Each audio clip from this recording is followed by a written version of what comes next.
We'll call the May 8th, 2018 County Board of Commissioners meeting to order. Please rise for the Pledge of Allegiance, led by Commissioner Lipke. I pledge allegiance to the flag of the United States of America and to the republic for which it stands, one nation, under God, indivisible, with liberty and justice for all.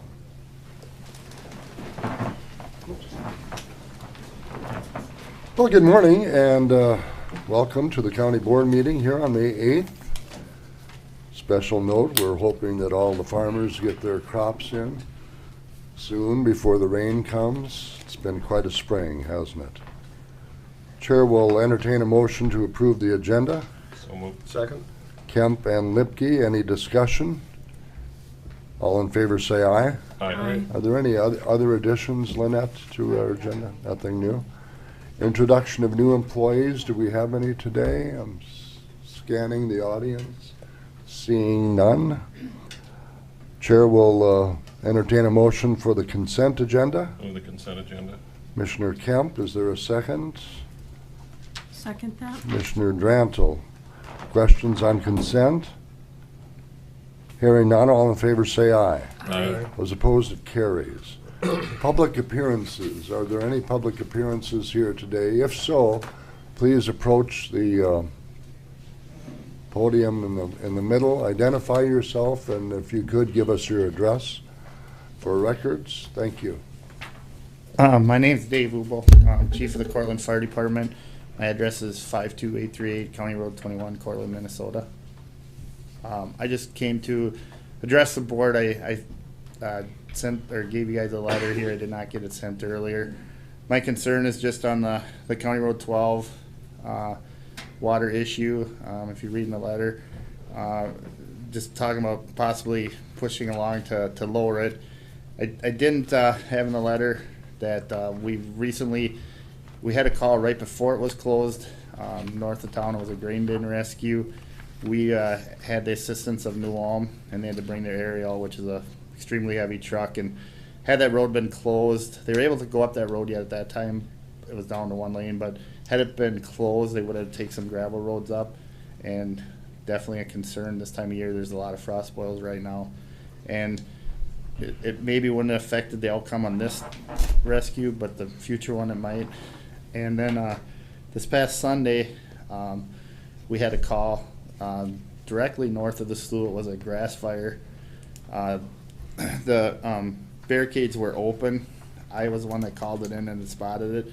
The barricades were open, so our trucks were able to just go through the slough, and the fire was within probably another 3 minutes. It would have been in a building.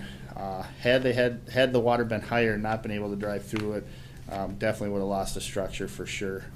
So it's my concern for sure to get that down. And I guess my only other concern was the farm machinery meeting on there during the detour in next year by the water park there. If farm machinery meets a tractor or a car down in that wet area, it's not going to be good. So I just like to ask the board to push the issue with the DNR to try to maybe lower that.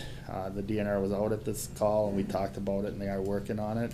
So, but I don't know if there's anything we can do to push this along quicker, because there's a possibility of it taking 2 years is what I heard. So that's all I have. Thank you, Dave. Any other comments? Morning. My name is Tim Weibel. Address is 45438 541st Avenue, Cortland. I actually live in the part of County Road 12 that is closed. And what I've seen is, we're concerned about safety, but the other day coming off of Highway 14, there's no visual at all that says that County Road 12 is closed. So there was a semi with an excavator on that turned the corner. And I don't blame the guy, because there's no visual to tell the guy that this road's closed. He made that swing, and that road closed sign is right in the middle of the road. His trailer barely got off of Highway 14. He had to get out of the truck, pull that thing to the side. I told him to go up to our place and turn around in our place, because we can get turned around with a truck. So if we're talking about safety, and that's not the only one, there's other signs put up that are on the shoulder of the road and on the road itself that says the road is closed. If we're talking safety, then let's make it safe. Because to me, I think it's just as if you guys would see the amount of water that's on the road now, it's down again today, but there's not that much debris on the road anymore. You know, if it could be cleaned off, it wouldn't be that big of a deal. And it's a tremendous amount of cost. The township road to the east of me, that is impossible to drive through even with a small car. I'd be afraid of bottoming out because of the frost boils. The one to the left of me, which goes up past like where Steve Reinhardt, Mark Cohn lives on, there's a couple of hills in there. That's a washboard. But I think, you know, let's do whatever we can to do. Let's push this along. The DNR is on board with lowering that, but it's just they have to have all the approval of all the property owners downstream from the discharge point. But I think if you guys can keep an open dialogue with the DNR, I think this would proceed pretty quick. And I hope that we can do something to get this opened up. The next fuels I plant are right north of the water. I mean, I could, you know, 500 feet. I can look at it, and I have to drive 4 miles, go on Highway 14 with my machinery, you know, to get around to get around the slough. You know, come back down 14, over and up and around. It's more than 4 miles. Yeah, it's right at about that. So, but anyhow, thank you. I just hope that we can move this along. Thank you, Tim. I'm going to take any other comments?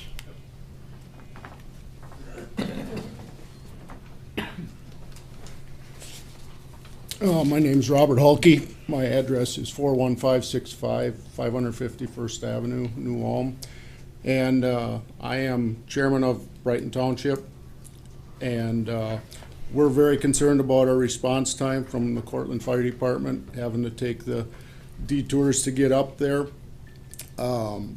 Brighton is north of Cortland Township. What's happening now is a lot of traffic is taking both of the roads that Tim was talking about, and those roads are just getting beat up really bad.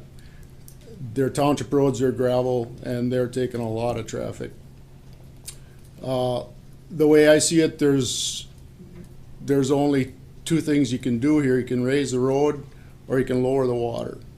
Well, to raise the road, you gotta lower the water, so we're left with one way to do this. And to lower the water, you gotta tile that somehow to the south, in my opinion. If we wait for the DNR and Ducks Unlimited, which was talked about at a meeting we had back in January down in Cortland, this is gonna take forever. They're gonna have the Army Corps of Engineers involved. That's unacceptable to our township. It just can't happen that way. This has to be done this year. In 2 weeks, gravel, hundreds of loads of gravel are going to townships north of me, and that all comes up 12 every year. That road is gonna get beat. That water has to be lowered soon, somehow. Now, I know Tim's not gonna wanna hear this, but there's a lot of drainage that went into this pond over the last few years. And at our meeting in January, it was mentioned that rainfall, additional rainfall in the last few years has raised that. Now, I looked up the rainfall in the last 10 years, averaged it out, looked at the previous 10 years, averaged it out. It was less than 1 inch per year difference in precipitation. That's rain and snow. So something else is going on. So I just want to leave it at that, but I just wonder why we're letting, our road is blocked. Why are we letting water be, now I'm not sure if something's being pumped or not, but why are we allowing that? I asked that question at the meeting in January. How was this permitted? How was all this drainage allowed into this pond? The DNR said no permits were needed.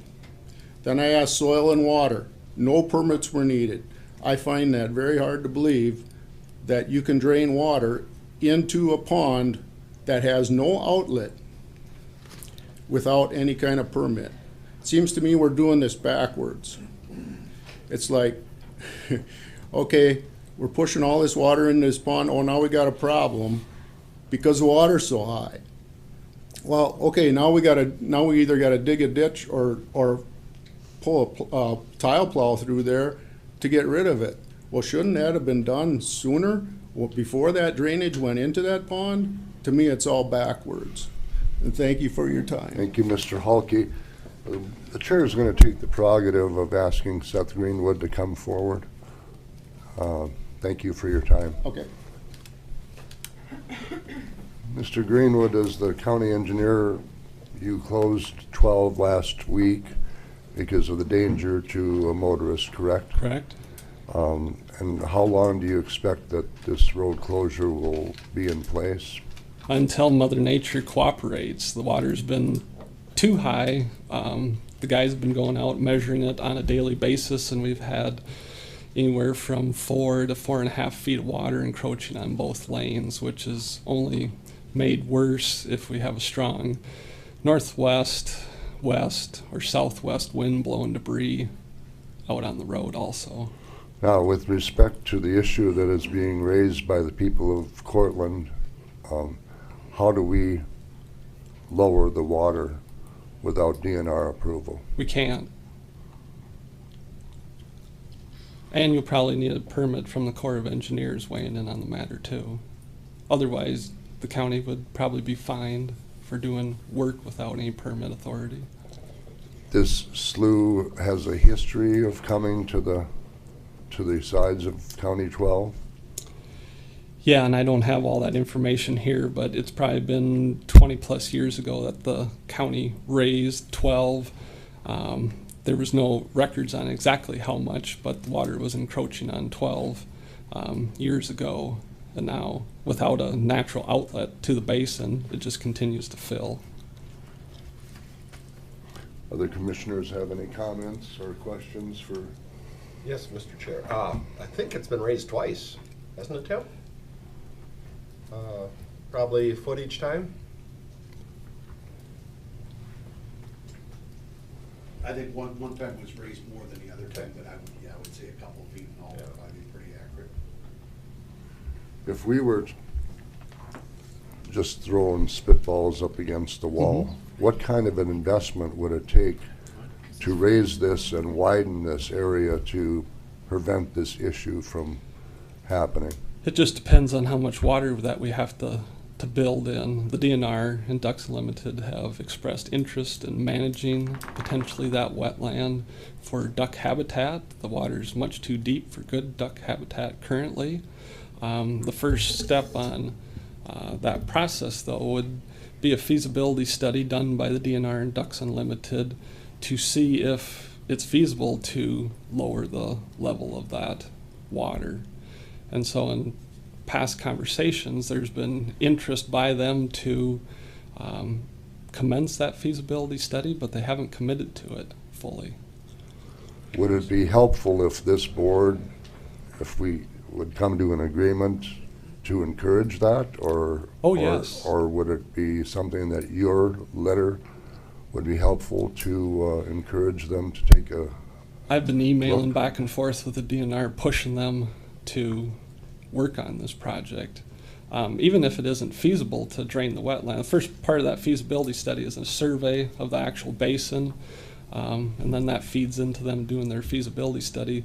That survey would be important to us, for one, to know what the natural outlet elevation of the basin is, and if they can't drain the basin and we're to rebuild that portion of County Road 12, we would build a foot or 2 feet higher than that natural elevation, so we never have to come back again to invest more money in raising the road. Now, if it's feasible and they can drain it, that will help us. If they can actually drain it, again, we have a managed elevation that we would build towards, and it's a lot less water to build in too, which is going to reduce the cost of building through that area.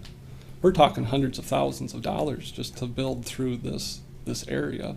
And we have a very large XL power line that crosses right over this exact location, and going up with the road may have impacts of separation between road surface and the bottom of those power lines. So that'll be something else that we have to take into account. Mr. Chair? Commissioner Kemp and then Lipke. Question on, is there reticence on the part of the DNR and or other parties involved? Is it a fiscal issue for them, or is it just lack of interest? It could be all the above. Okay. Not quite sure. Commissioner Lipke. Yeah, I remember that one time they just put the speed limit down to 10 miles an hour, and we had crushed rock we drove on for several months. And that worked out okay. You just had to slow way down, but we kept the traffic going through there. The other thing, my impression from the DNR is there are funds available through different, like Ducks Unlimited and other things, but it's a 2 or 3 year process, the way they acted that day. Well, when they had the meeting, I believe it was in January at the Cortland Fire Department, it sounded like, you know, with the new fiscal year for the state agencies starting after June 30th, that there was the real possibility of funding being available to at least start the survey work of the basin, which is really the key part to get this whole thing going. Commissioner Stenson, then Drantle. Yeah, I've got a question for Dave. If you had an emergency and you had to go up north on 12, how much water would have to be over the road before you wouldn't run a fire truck through there? I don't know. I mean, if it was just an inch on the road, you'd drive right through there, wouldn't you? I'd be kind of scared too. Just, I mean, you can start hydroplaning, and then there, like Seth said, there's liability issues. I mean, I guess I could, but I mean, I only let certain people do it. Because, I mean, I don't mind the one lane like now, but with water on the road, yeah, I'm a little scared. Okay. I mean, then they could start hydroplaning. I mean, you could do it if you drive slow enough, but. How much, you know, a lot how of much people- time would it be added if you had to go to John's place from Cortland, if you have to go around one way or the other? Well, it'd be an additional mile west, and then another mile east, and 2 extra turns, and then obviously the speed of the road. I mean, the gravel. 20 minutes? Oh, I don't think that long. no. 10. I would say 10 anyway. 10 minutes, yeah. Okay, thanks. Commissioner Drantle. How deep is it, Where? What? the pond? I have no idea how deep the pond is. I've heard people say that it's 20 feet deep. I just thought I'd ask, because there's a lot of water in there. Mhm. Just, the day I was sending you pictures, I didn't get out and measure, so I just thought Good. I'd ask. It is deep enough that there are fish in there. That was part of the debris that was blowing up. There was a fair amount of dead kill. There was bullheads and Too much sunfish information. and all kinds of stuff blowing out. I'm going to ask Mr. Weibel to step forward again. He has a point that he'd like to make. Or go ahead, Tim. I would just like, you know, so this fall, we use 12 a tremendous amount. The majority of our land is north. And this fall, when it comes to, we tank a lot of manure out of our home site. The vast majority of it goes north. That will cost me thousands and thousands of dollars. And I'm not kidding. It'll cost me 25, I bet you that $35,000 more in additional costs to get rid of my manure if I can't go up 12. You know, I guess if this is a, I don't know what long-term, if this road, if abandonment is part of it, if we can't get something done or whatever, but I'll buy the road then, you know, whatever, get it appraised and I'll buy that section of road and I'll just use it, you know, for my private use because it'll save me money for my operation long-term. All right. Well, Question, Jack? yeah, go ahead. Do you know how long the area is that would have to be raised? Is it like 1,000 feet? Has anybody measured it? Oh, at least. Plus, when we do work like that, you got to meet minimum standards for vertical curves and whatnot. And so usually the grading work has to extend further than the actual affected area. Yes, Mr. Halke. You know, there's a state statute that says that you cannot block a roadway, and water is one of the elements that you can't block a roadway with. So I think this the county attorney should look into this to see if there's some legal action that can be taken against the DNR to solve this. If this was a township road, I mean, we'd be on the DNR like crazy saying, get this water away from our road. There's gotta be, this is a public road, and you can't block it, and that's what's happening. I Well- don't understand this. This is a main highway. You would not believe the traffic on this road. As I understand it, Mr. Greenwood has had conversations with the DNR, correct? Over time, and I don't know if, Madam Attorney, if you would like to weigh in here on this question that Mr. Halke brings to us? I haven't been asked to look at the issue and fully discuss the issue with Seth in terms of the action that he's taken, but I'd be happy to take a look at that particular issue. Yes, sir. Excuse me, I have one more. The DNR guy that was out with our fire did say that they are capable of pumping it down. They just don't know about getting the legal, what's gonna affect downstream. But they are able to pump it down on a temporary basis easily, he said, but it's gonna be where that water's gonna go. So that's something maybe Seth you could look into too, but, how you affect the downstream people, so. Well, I trust that your conversations with Mr. Greenwood and our highway department have been good, and we'll continue to have that open conversation. Are there any other points that you'd like to bring forward today regarding this issue? Seth, do you have any comments before you? Okay. Any other commissioner comments? I think it's safe to say that we are informed. We appreciate your sharing this information with the county board and allow us to at least work through our highway department to see if there are any pressures that can be relieved from DNR. When I say that, I don't know how much I mean for them to make any kind of corrections. I just don't know. Mr. Chair? Yes, Commissioner. Maybe the county board should write a letter to the governor and the head of the DNR to get their acting gear and get something done. Let's put a little bit of county pressure on the state instead of just this kind of local regional situation.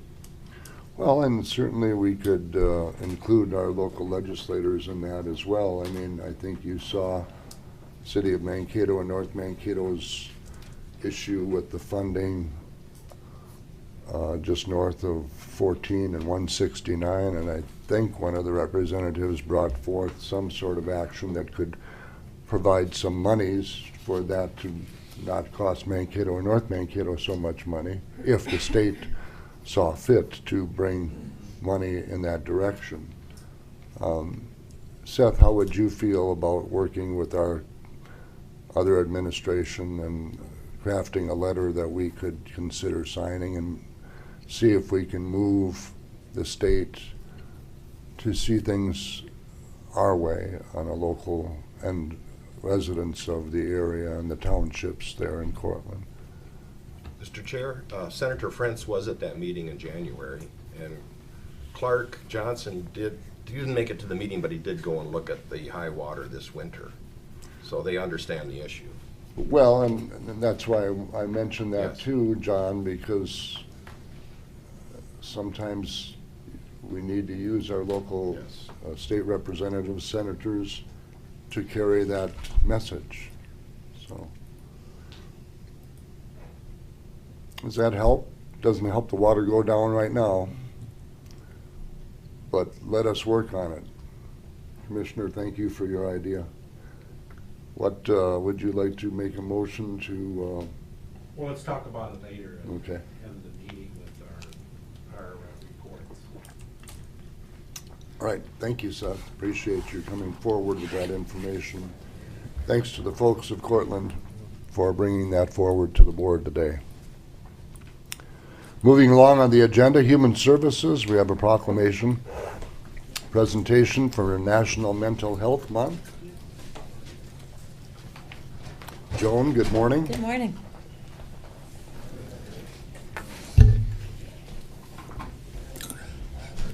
Thank you for your support and interest in May as National Mental Health Month. This morning we are going to have a consumer and then I will be asking for a proclamation.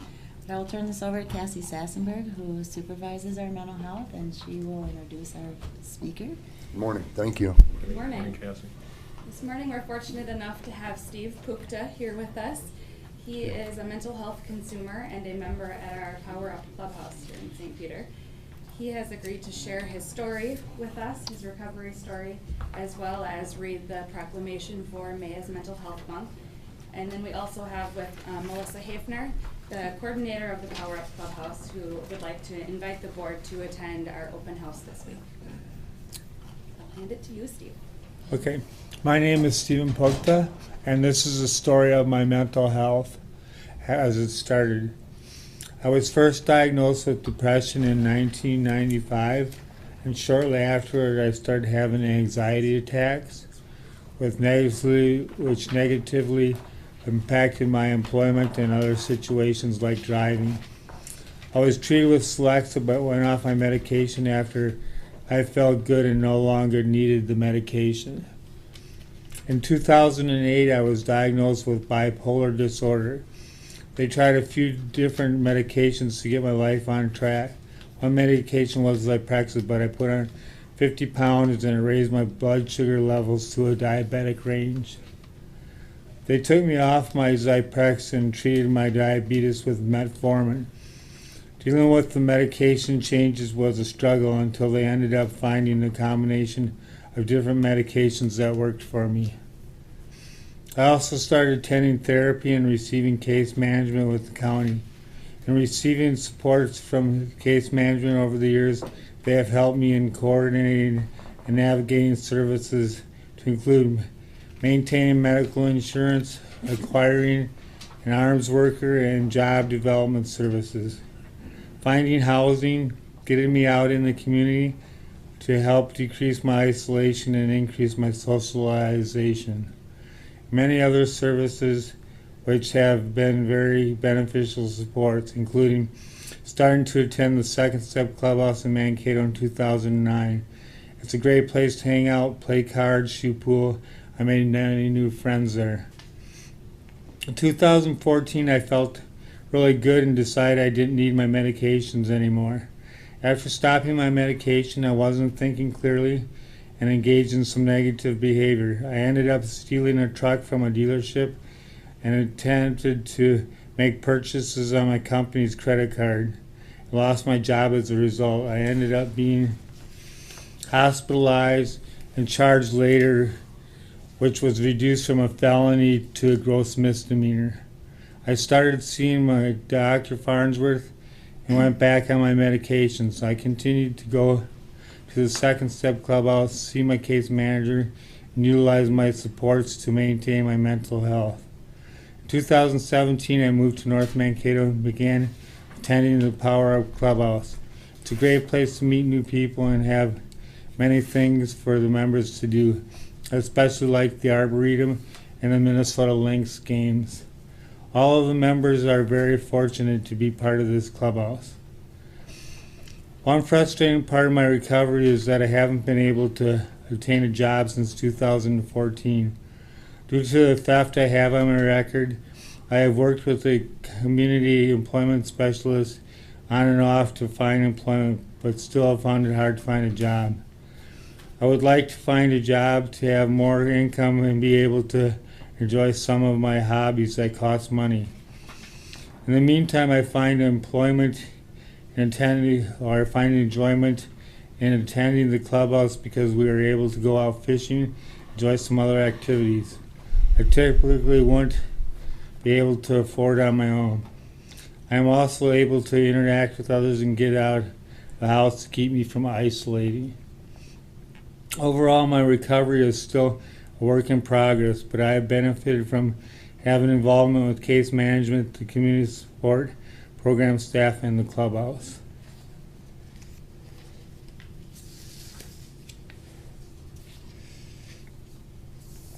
That was my story.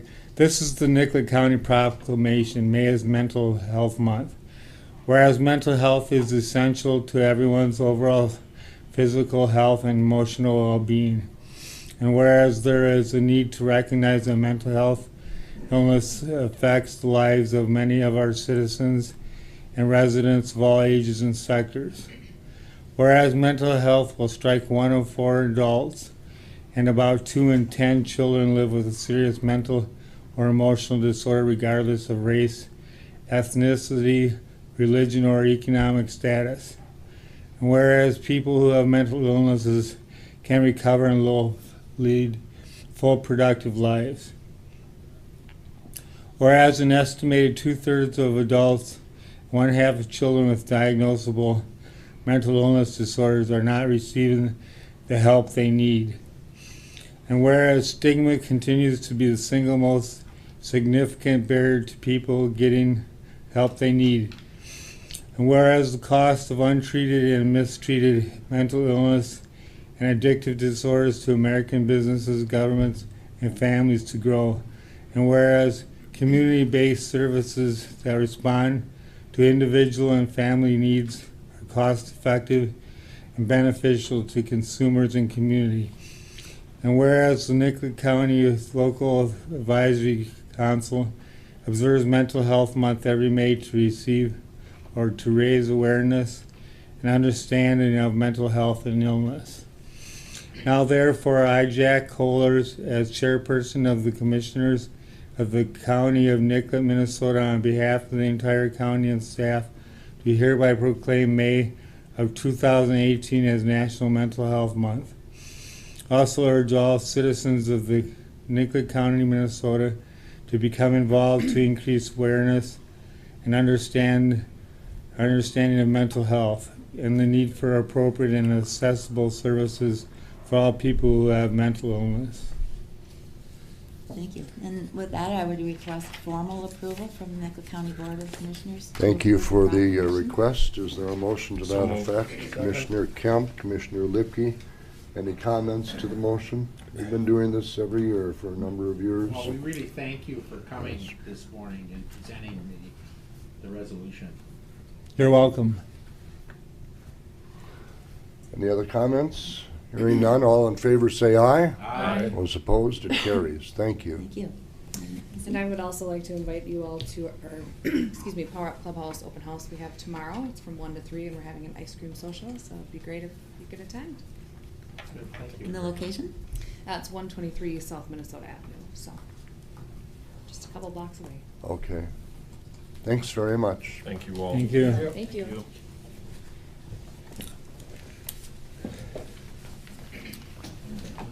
Property assessment. Morning, Lorna.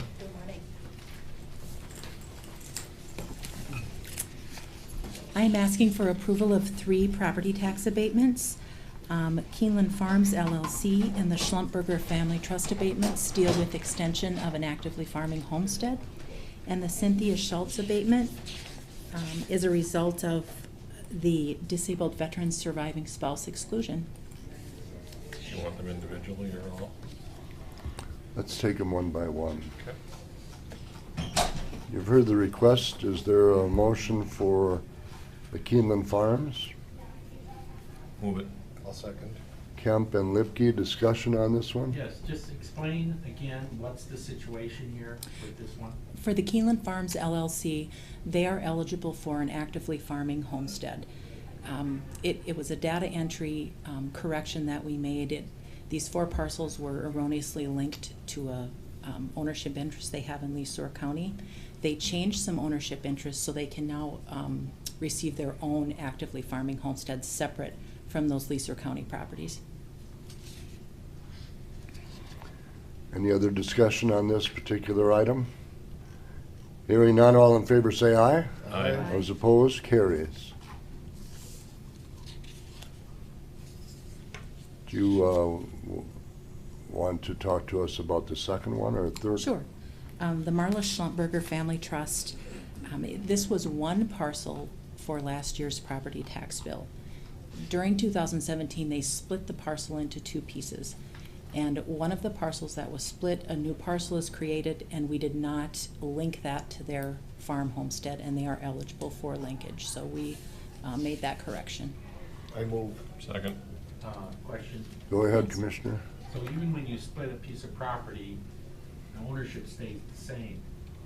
In this case, they split the ownership. They sold off the building site to a separate owner, but the farmland, they retained ownership on that parcel. Oh, but then it's connected with which homestead then? Well, they can, the farmland, they can connect to their actively farming homestead. The building site itself is now a new homestead to that new owner. Okay, so it's not contiguous, it's separated? I mean, you could do that. You can. Yeah. Any other questions to the motion on the floor? Hearing none, all in favor say aye. Aye. Those opposed, it carries. And would you tell us about the Schultz Township, West Newton there? There was a legislative change last year to the Surviving Spouse of Disabled Veterans Valuation Exclusion Program, and that change made Cynthia Schultz eligible for this program, so she has made application and she is eligible, and we have approved that application in our office. I move. Second. Motion by Lipke, second by Kemp. Any comments or questions from Yeah. commissioners? Commissioner Stenson? In the taxable market value, apparently the value stays the same.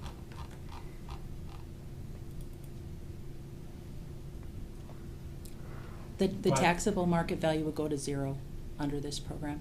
So it's not any different than a disabled veteran that has real estate tax relief. Correct. It's the number of years that the spouse is eligible is limited at this time, but it is the same benefit, correct?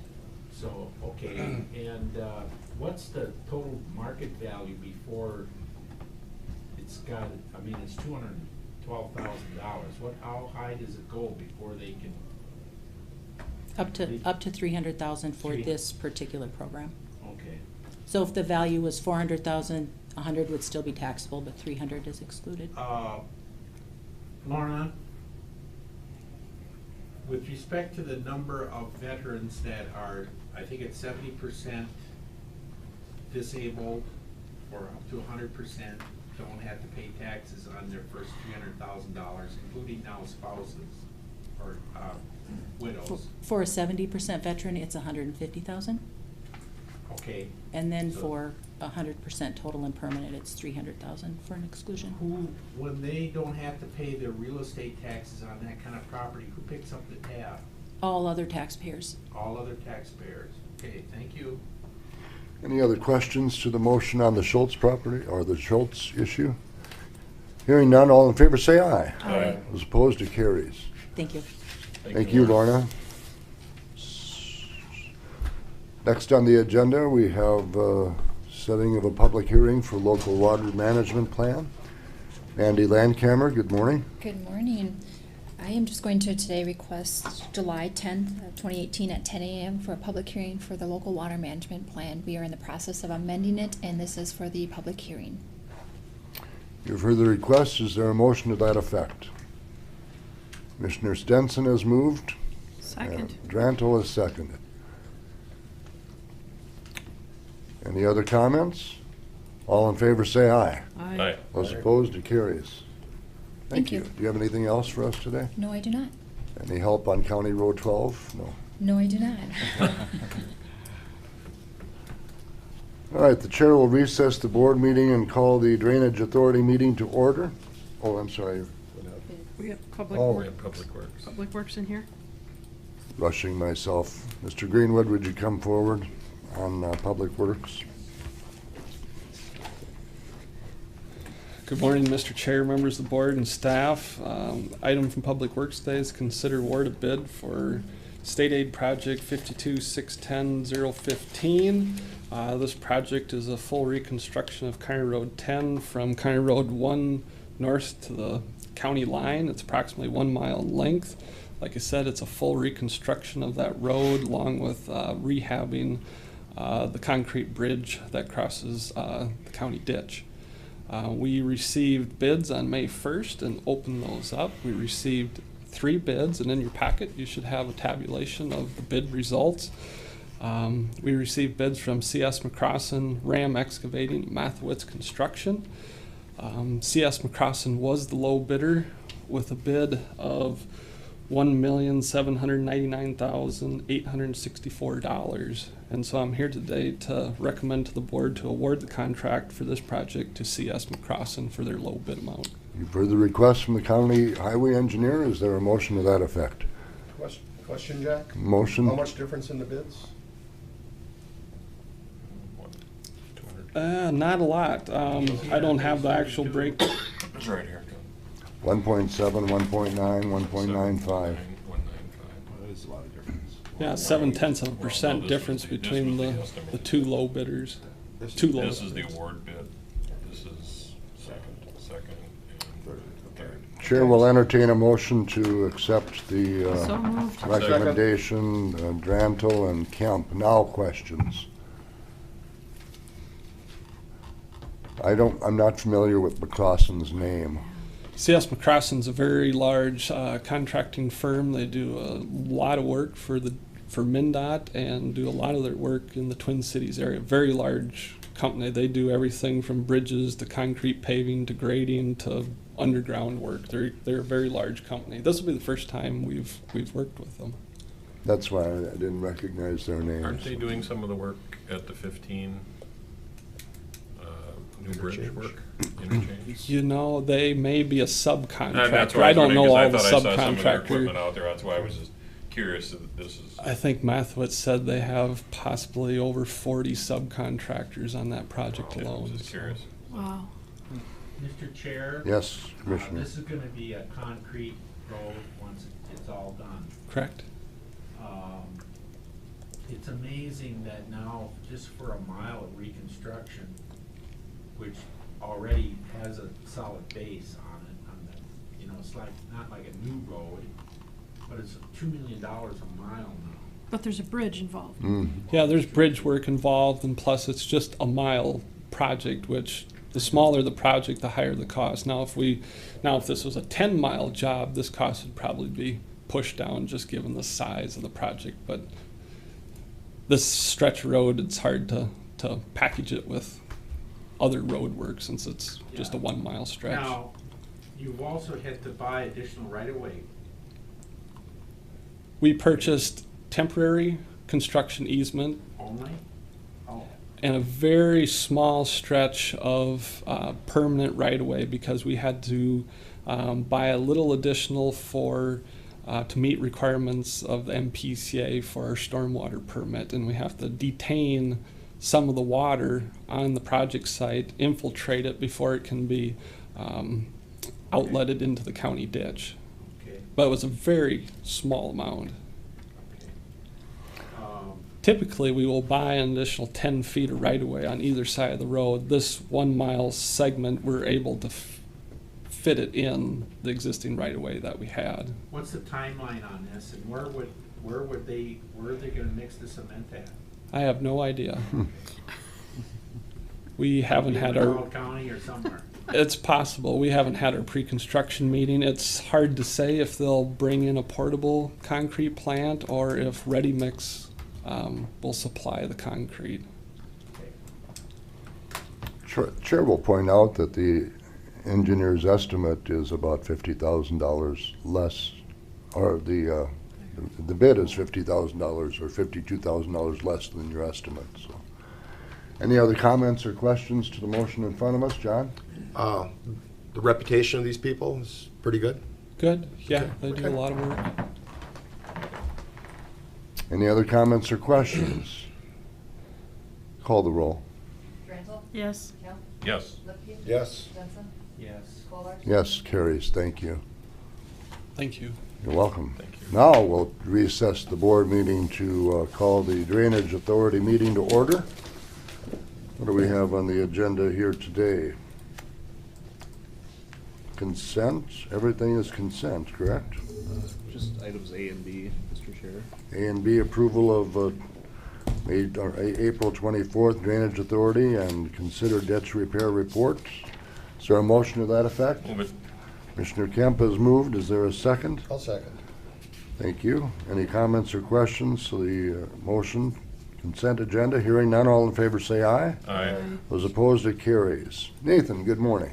Good morning. I just have two items for you today. They are both culvert removal requests on County Ditch 3. And this is a ditch we are actively cleaning right now, where we are paying the landowners $250 an acre rent to throw the spoil from the ditch in the field. So there's an excavator working not far from these crossings, and the landowners have approached me and request that we remove 2 ditch crossings that are no longer needed. So they're both metal pipe that are washed out. They have about a foot of dirt on top, so it's a relatively simple repair to do when the excavator's there.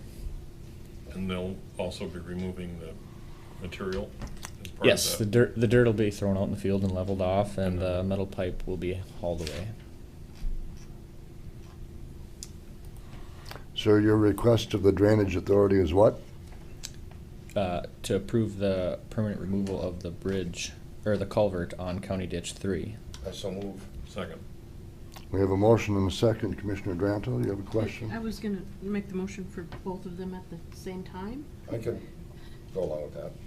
And I would also agree. Chair will allow. Who would like to second? Second. Dranto and Kemp have moved. Discussion on any of these? Or either of these, I should say? No time like the present. Right. Nope. Mr. Chair, do we get something in writing from the landowners saying that they sign off on this? Yeah, the That's a form attached. should be Oh, okay. attached in the Attached, packet okay. here. I didn't look at that part. Yeah, no, it should be in there. And the cost is allocated to the total ditch system. Yes, the cost of removal, it'll be very minimal, and the metal pipe, depending on the quality and the size of it and what's left of it, if there's enough metal there to haul away and recycle, we'll do that. If not, sometimes the contractors scrap them themselves and they just don't charge us to dispose of it, which usually is a better deal for the ditch system because it costs more in freight to haul it in than the old pipe is worth, so. All right, the motion on CD3 and second. Any other questions, comments? All in favor say aye. Aye. Those opposed, carries. You have another item for us? Just Setting? the 2 culvert forms is all I have. I believe the last item's Jackie. Oh, okay. Thank you, Nate. Yep, thank you. Jackie, good morning. We are going to be having you set a public hearing for County Ditch 86A. Morning, Mr. Chair and members of the board. Yes, I'm just coming to you today to set a public hearing for the final engineer's report for County Ditch 86A. I'd like to set that date for June 18th. It's a Monday at 10 o'clock. Just note that it's not a board day. It didn't work for the engineer to come on board day, so hoping this day will work out as well.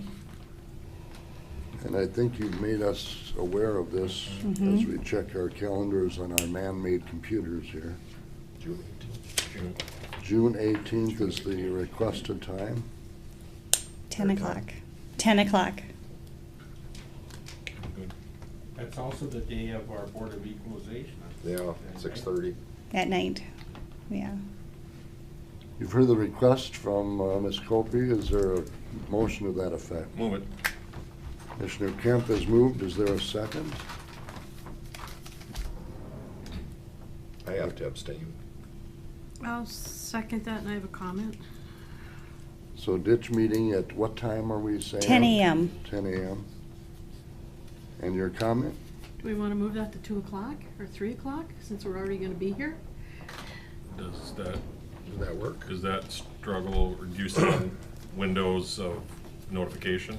I didn't do any notifications yet. I would have to confirm that with the engineer and their attorney as well. Those We gotta were, work with them, don't we? And Yeah. we don't have Board of Adjustment till 6:30, so. Have it like at 5, 4? I think you should leave it at 10. You're asking for 10. I would ask for 10 only because I have confirmed those times with the petitioner's attorney and the engineer, and they have okayed those times. All right. Any other comments or questions to the motion in front of us? Hearing none, all in favor say aye. Aye. Those opposed? Sorry. I wasn't supposed to speak. We'll have the record show. Thank you. Thank you, Jackie. Thanks, Jay. All right. I'll ask for a motion to adjourn the Drainage Authority meeting. Move it. Kemp has moved. Is there a second? Second. Granto, seconded. We are now back to the regular Nicollet County Board of Commissioners meeting. Don't you need a vote? I suppose.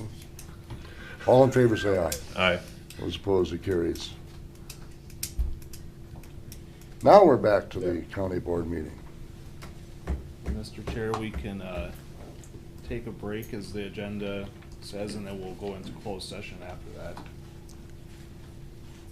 Is that the wishes of the board, or what would you like to do? That'd be fine. Yeah. All right, we'll take a 15-minute break. We'll call the meeting of the Nicollet County Board back to order. At this time, this portion of the meeting will be closed as permitted by attorney-client privilege under Minnesota statute 13D.85. Chair will, .05, excuse me. The chair will entertain a motion to approve that. Move it. Kemp has moved. Is there a second? I'll second. Seconded by Lipke. All in favor say aye. Aye. Well, it carries. We are in attorney-client privilege. We'll call the meeting back to order. We have just had a closed meeting with our attorney-client's privilege under our statute. So turning to administrator, do you have any news for us or any reports? Nothing else today, Mr. Chair. All right.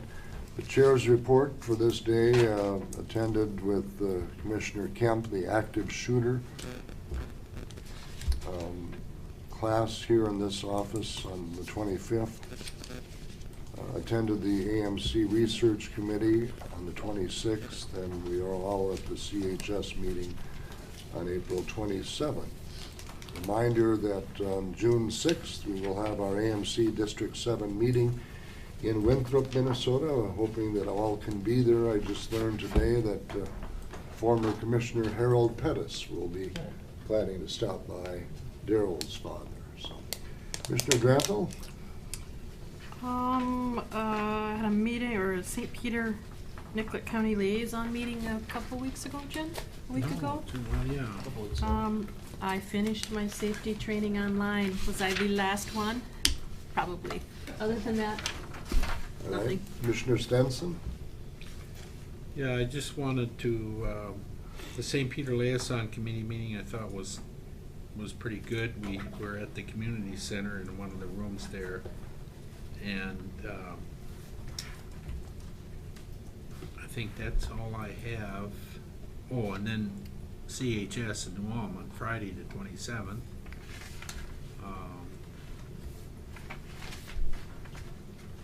That's basically it. Thank you. Thank you, Commissioner. Commissioner Kemp? Again, as you mentioned, active shooter training. You attended the emergency management planning session at the with Justin and the consultant staff for our overall plan, and then also CHS. And I believe that's all I have at this time. Thank you, Commissioner. Commissioner Lipke, I know you've been on assignment for a while. Yeah, I've been checking out vineyards in Italy about the Bottom Road Bluff thing to see if grapevines work here. But since I have been here, I went to the Sibley County meeting with the rest of you up at Gustavus. Filled in for Marie at True Transit. Thank you. And went to see Jack at the driverless car deal in Mankato. And was gone for 17 days, had a nice trip. And this past Friday and Saturday, my daughter graduated from pharmacology, so she is now a doctor of pharmacy. Well, congratulations. Good for her. Where's she gonna get a job? She got a 1-year residency lined up at the VA in St. Cloud, and that's where they have a home, is in St. Cloud. Right, okay. Good for them. Good. Reminder, Connecting Nicollet County is Thursday at 4:30. That's the graduation. And that'll be at Community Center. Community Center, Senior Center. All right, very good. Oops. Those are your commissioner committee reports. Any meetings and conferences that need to be approved today? We've got, I don't know, other than the district meeting. District that we meeting had. in June, right? Is anybody going to the White House for Donald Trump? I am. Okay. I thought it was a Um, crank call. It's I asked not. to talk to his supervisor and he hung up on me. Did you folks get the note from Julie Ring? That it Yeah. is real, so You're really going? Are you really?